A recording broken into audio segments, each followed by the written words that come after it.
नमस्कार, स्वदेश न्यूज में आपका स्वागत है। मैं हूं आपके साथ ईसा अहमद। मध्य प्रदेश में डॉक्टर मोहन यादव के नेतृत्व वाली मोहन सरकार अपने कार्यकाल के सफलतापूर्वक 2 साल पूरे कर रही है। मुख्यमंत्री डॉक्टर मोहन यादव के नेतृत्व में मध्य प्रदेश ने पिछले 2 वर्षों में विकास के हर क्षेत्र में ऐतिहासिक उपलब्धियां हासिल की। ऐसे कई नीतिगत निर्णय और बड़े फैसले लिए गए जिनमें बीते 2 सालों में मध्य प्रदेश ने विकास की रफ्तार पकड़ी है। मुख्यमंत्री डॉक्टर मोहन यादव ने इन 2 वर्षों में सरकार द्वारा किए गए कार्यों को बेमिसाल बताया और कहा कि प्रधानमंत्री नरेंद्र मोदी के मार्गदर्शन में प्रदेश में विकास की गति तेज हुई है और विकास के संकेतकों में भी सकारात्मक सुधार हुआ है। ऐतिहासिक निर्णय और नीतियों से प्रदेश में परिवर्तन का नया दौर शुरू हो चुका है। प्रधानमंत्री मोदी के विजन और विकसित भारत @2047 में मध्य प्रदेश अहम भूमिका निभा रहा है। सीएम डॉक्टर मोहन यादव ने यह भी कहा कि प्रदेश में सरकार बनने के बाद गरीब, किसान, युवा, नारी कल्याण के लिए कई उल्लेखनीय निर्णय लिए गए। राज्य में कृषि के लिए सिंचाई का रकबा दोगुना करने के उद्देश्य से जल गंगा संवर्धन अभियान और कई बड़ी योजनाओं को परियोजनाओं के माध्यम से प्रयास किए जा रहे हैं। युवाओं के लिए रोजगार के अवसर उपलब्ध कराने के लिए उद्योगों के विकास पर जोर दिया जा रहा है और प्रदेश की इंडस्ट्रियल ग्रोथ रेट भी देश में सबसे अधिक है। मुख्यमंत्री ने बताया कि राज्य में सुशासन पर आधारित व्यवस्थाएं संचालित हों, इसके लिए अच्छे कार्य में सदैव साथ हैं और अगर कहीं भी कुछ गलत होगा तो उसे बर्दाश्त नहीं किया जाएगा। मध्य प्रदेश की धरती से नक्सलवाद के उन्मूलन की दिशा में विगत दिनों में उल्लेखनीय उपलब्धि हासिल की गई। मुख्यमंत्री ने बीते 2 सालों की उपलब्धियों को पत्रकारों के माध्यम से जनता के सामने रखा और भविष्य की योजनाओं पर भी बात की। विभिन्न विभागों के मंत्रियों के साथ बीते 2 साल के विकास कार्यों की समीक्षा की गई और आने वाले 3 सालों का रोड मैप भी तैयार कर उस पर चर्चा की गई। ऐसे में लक्ष्य 2047 तक विकसित भारत के साथ ही विकसित मध्य प्रदेश का भी है। इस मौके पर मुख्यमंत्री 2 वर्ष की उपलब्धियों की पुस्तक का विमोचन करते नजर आए। उन्होंने कहा कि हमने 2 साल की समीक्षा की और आगामी 3 वर्ष के कार्यों का लक्ष्य भी तय किया गया है। तो चलिए आपको सुनवाते हैं मीडिया से मुखातिब होते हुए मध्य प्रदेश के मुख्यमंत्री ने किन विषयों के बारे में चर्चा की, क्या कुछ कहा। हमने अपनी 2024 में बहनों के लिए वो वर्ष समर्पित किया। ये वर्ष उद्योग और रोजगार के लिए किया। तीसरा हमारा एग्रीकल्चर सेक्टर है। एग्रीकल्चर सेक्टर में हमारे वर्तमान में जो जितने भी प्रोजेक्ट चल रहे हैं वो युवाओं को रोजगार देने के लिए, गरीब की गरीबी दूर करने के लिए। लेकिन एग्रीकल्चर में जितनी ग्रोथ रेट हमारी है उस ग्रोथ रेट को मेंटेन करते करते जो वर्तमान में हमारा सिंचाई का रकबा, जैसे केवल जानकारी के लिए बताऊंगा कि हमारा ये जो सिंचाई का रकबा लगभग 42 लाख हेक्टेयर था, आज की स्थिति में हम इसको 54 लाख हेक्टेयर तक ले गए। लेकिन 5 साल में हम 100 लाख हेक्टेयर तक ले जाने वाले हैं।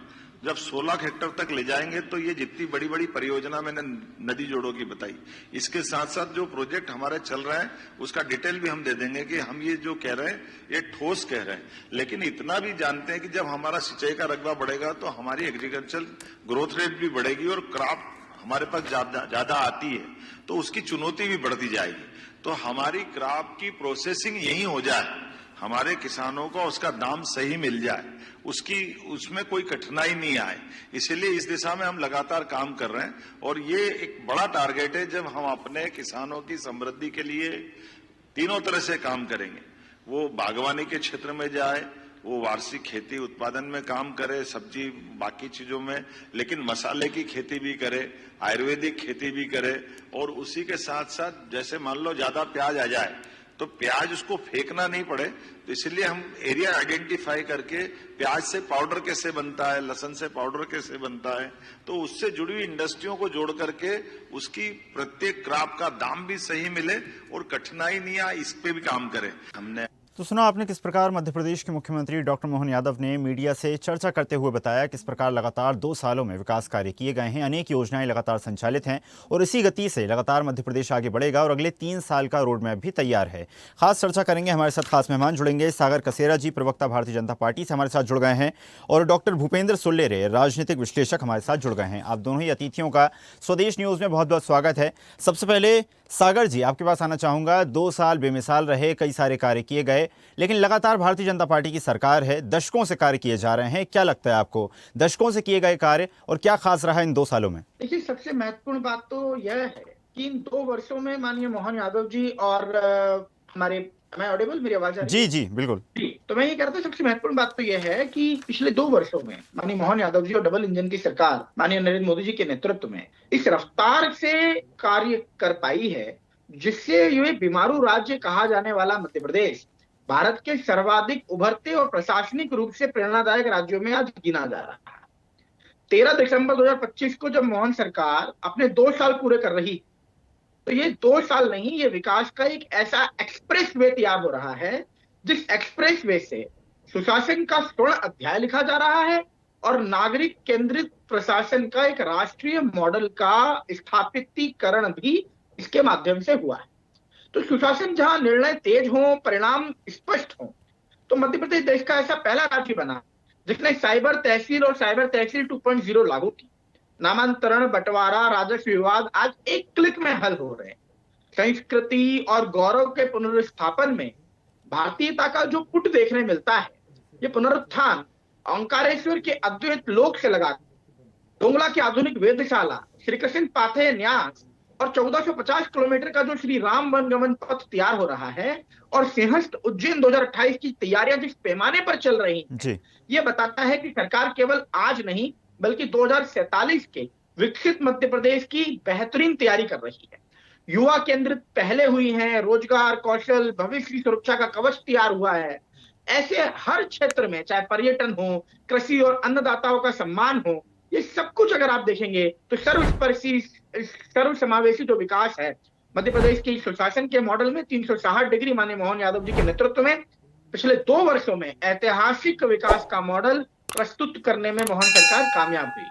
बिल्कुल सागर जी, माना जा सकता है इन 2 सालों में लगभग हर क्षेत्र में सरकार ने नवाचारों के माध्यम से, विकास कार्यों के माध्यम से गति पकड़ने की कोशिश की है। डॉक्टर भूपेंद्र सुल्लेरे जी हमारे साथ जुड़े हुए हैं, राजनीतिक विश्लेषक। सर, बहुत बहुत स्वागत है पहले तो आपका स्वदेश न्यूज़ में।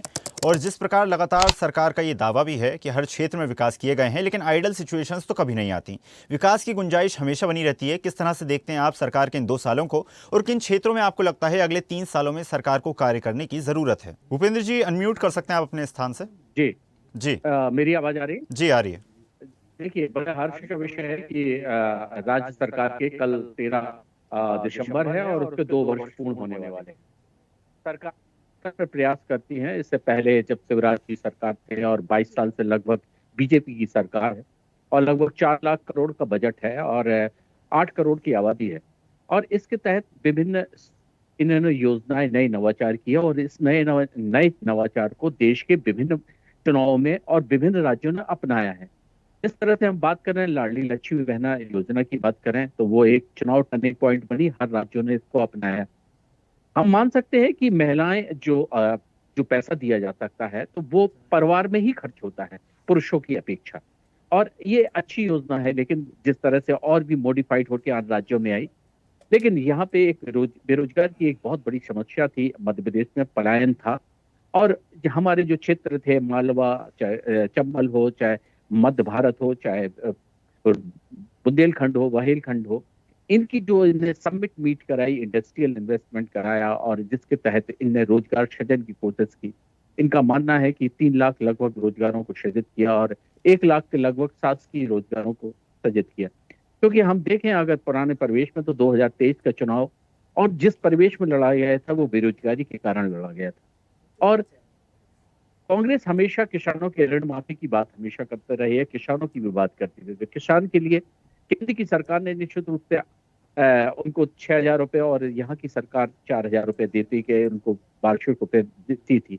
तो ये एक संबल की योजना बनी जिसके कारण काफी कुछ निश्चित रूप से गिरावट आई उनकी हत्याओं और उनकी आत्महत्या जो उनकी हो रही थी जी। तो ये कह सकते हैं कि मध्य प्रदेश एक भारतीय जनता पार्टी के साथ साथ एक मध्य स्थल भी है। यहाँ पे पर्यावरण हो, चाहे खनिज हो, चाहे सांस्कृतिक परंपराएं हो, हर चीज से ये रिच है। चाहे जल वायु, चाहे पर्यावरण, कुछ भी चीज आप मान लें, सारी चीजों से रिच है और ये मध्य भारत का मध्य हृदय है। और इसके कारण यहाँ पे और राजनीति की दृष्टि से देखा जाए तो मध्य प्रदेश भारतीय जनता पार्टी के लिए एक अग्रणीय क्षेत्र है। यहाँ पे राजनेता तैयार होते हैं।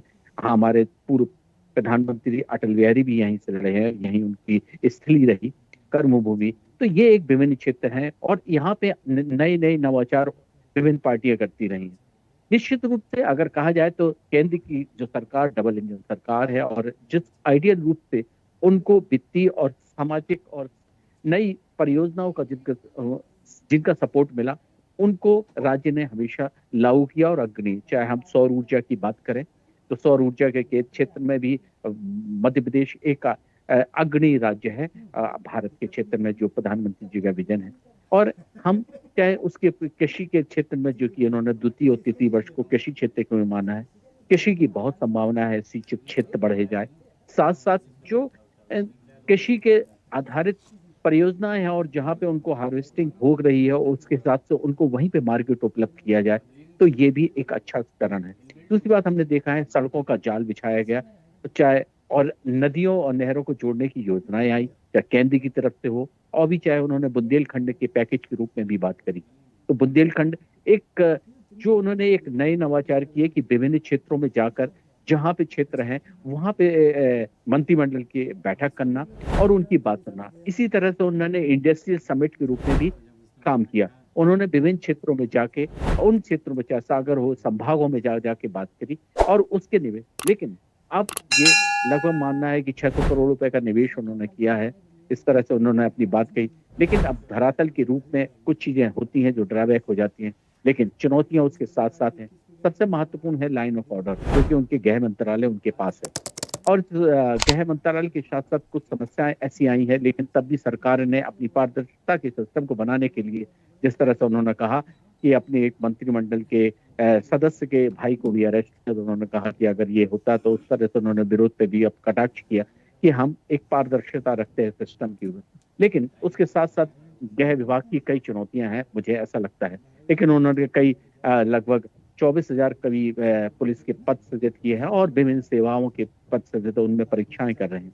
और महत्वपूर्ण उपलब्धि ये मैं मान सकता हूँ कि जो व्यापम जैसा एक धब्बा लगा था, लेकिन इस परिवेश में अभी कोई उस तरह से नहीं लगी, कोई इस तरह से पेपर आउट और इस तरह की समस्या नहीं आई इनके 2 वर्षों के कार्यकाल में। तो इससे एकीकृत परीक्षा भी कराने की इन्होंने घोषणा की, और क्योंकि ये भी एक बहुत बड़ा युवाओं के लिए एक अच्छा कदम कहा जा सकता है। दूसरी बात, उच्च शिक्षा के माध्यम से मैं कहूंगा कि उच्च शिक्षा के माध्यम से विश्वविद्यालयों की होड़ तो बढ़ी है, लेकिन वहां पे पद रिक्त हैं उनकी सीमाओं के रूप में, क्योंकि जहां पे भी पद नहीं होंगे तो वो कैसे डिलीवर करेंगे। दूसरी बात मैं ये कहूंगा कि सीएम राइज स्कूल खोले हैं, जो कि एक सामान्य व्यक्ति भी उसमें जा सकता है, ये भी एक अच्छी पहल है।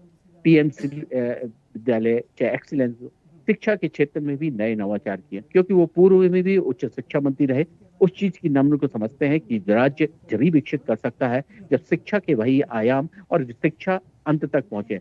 और दीनदयाल उपाध्याय जी का भी अंत्योदय यही कारण है कि उन्होंने कहा है कि अंतिम पंक्ति को भी मुख्य धारा में लाने। तो जब तक शिक्षा जैसा टूल्स को उपयोग नहीं किया जाए, लेकिन उसके साथ कई विसंगतियां हैं, कई चुनौतियां हैं।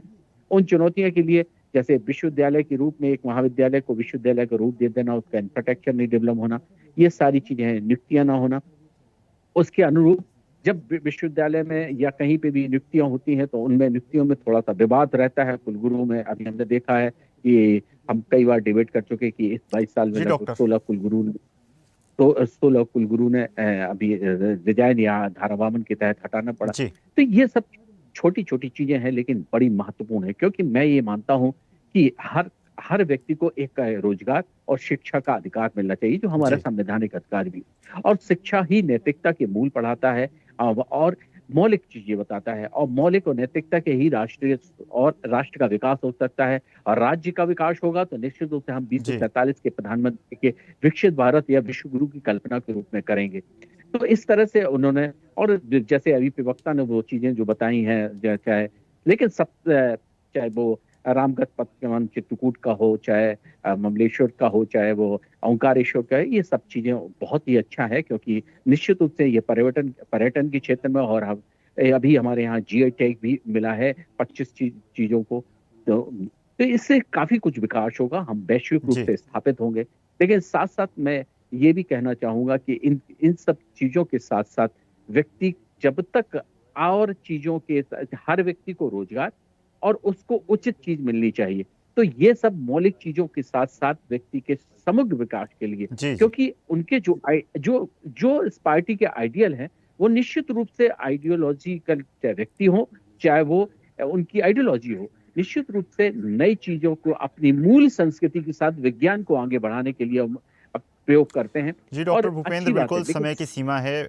आपने लगभग सभी विषयों पर काफ़ी व्यापक जानकारी दी और सागर जी काफ़ी ध्यान से सुन रहे थे। जिस प्रकार मध्य प्रदेश में हर क्षेत्र में विकास हुआ है, डॉक्टर भूपेंद्र ने भी लगभग हर क्षेत्र के बारे में भरपूर जानकारी साझा कर दी है। सागर जी, बहुत ध्यान से सुनिए आपने सारी बातें, लेकिन कृषि का मुद्दा माना जा जी सकता है लगातार मध्य प्रदेश में चर्चा का विषय बना रहा है। मध्य प्रदेश से ही कृषि मंत्री आते हैं और मध्य प्रदेश में ही जब कांग्रेस की सरकार बनी थी तब भी कहीं ना कहीं किसान की कर्ज माफ़ी का मुद्दा ही बड़ा मुद्दा था और अभी भी माना जा सकता है किसान की जो है समस्याएं कहीं ना कहीं अभी भी लगातार बनी हुई है। माना जा सकता है व्यवस्थाओं में कहीं ना कहीं अभी भी बदलाव करने की और मजबूत करने की ज़रूरत है।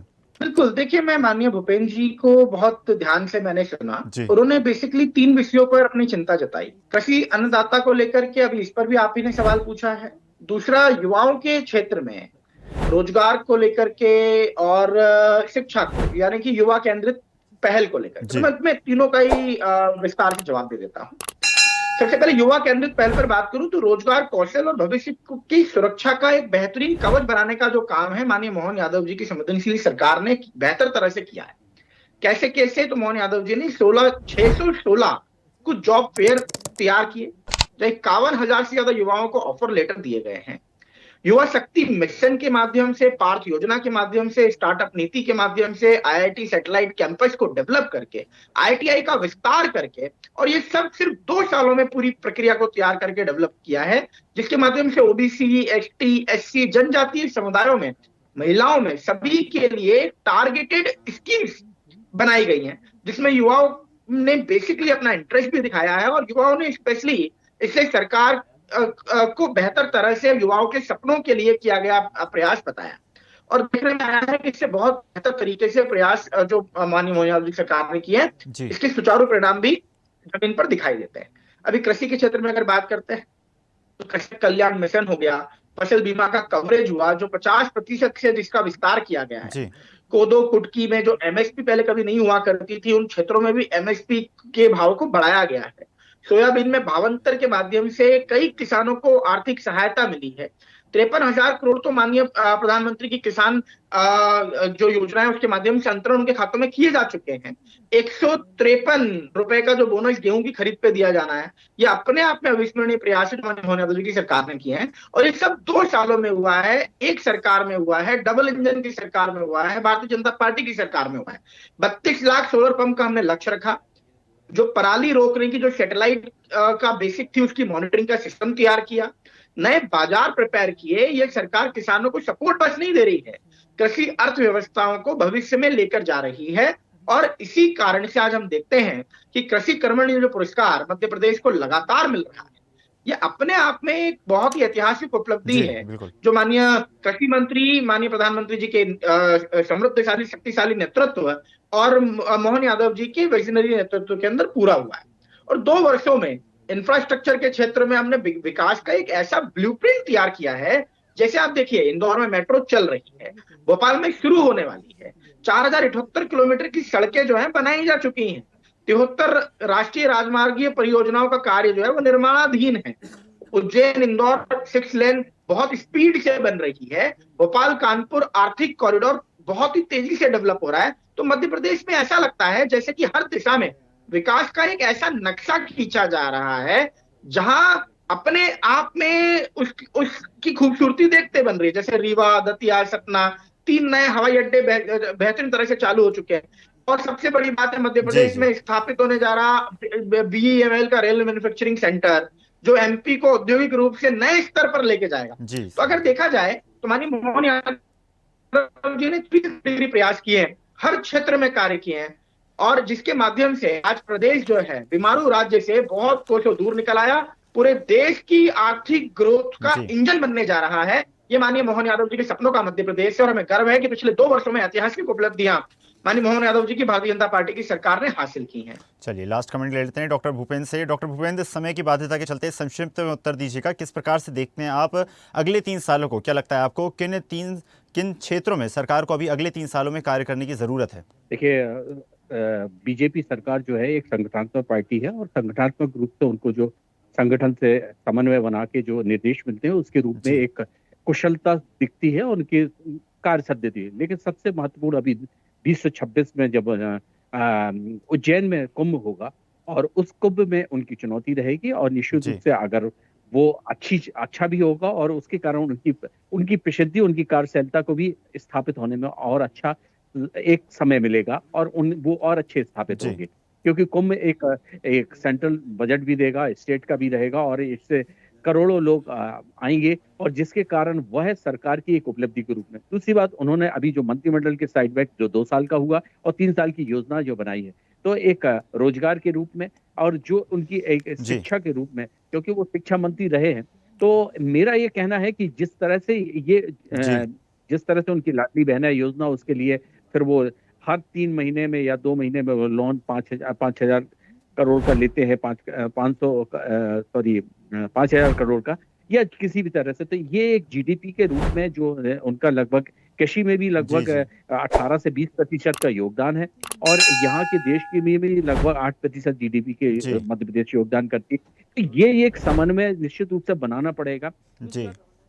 जी, बिल्कुल, तो माना जा सकता है समन्वय बनाकर आगामी 3 सालों में सरकार को कार्य करने हैं और जिस प्रकार इन 2 सालों में सफलता हासिल की गई, उसी प्रकार कीर्तिमान अगले 3 सालों में स्थापित किए जाएंगे। आप दोनों ही अतिथियों का बहुत-बहुत धन्यवाद स्वदेश न्यूज़ की इस खास पेशकश में जुड़ने के लिए और चर्चा में शामिल होने के लिए। तो देखा आपने किस प्रकार लगातार 2 सालों में मध्य प्रदेश की मोहन सरकार ने कई कीर्तिमान स्थापित किए, हर क्षेत्र में विकास कार्य किए और अगले 3 सालों का भी सरकार ने इसी प्रकार रोड मैप तैयार कर रखा है। इस खास पेशकश में फिलहाल इतना ही। खबरों का सिलसिला लगातार जारी है। आप देखते रहिए स्वदेश न्यूज़, सबसे पहले देश। देखते रहिए स्वदेश न्यूज। अगर आप इस वीडियो को सोशल मीडिया हैंडल फेसबुक या इंस्टाग्राम पर देख रहे हैं तो हमें फॉलो करें, अगर यूट्यूब पर देख रहे हैं तो सब्सक्राइब करें और बेल आइकन दबाना ना भूलें।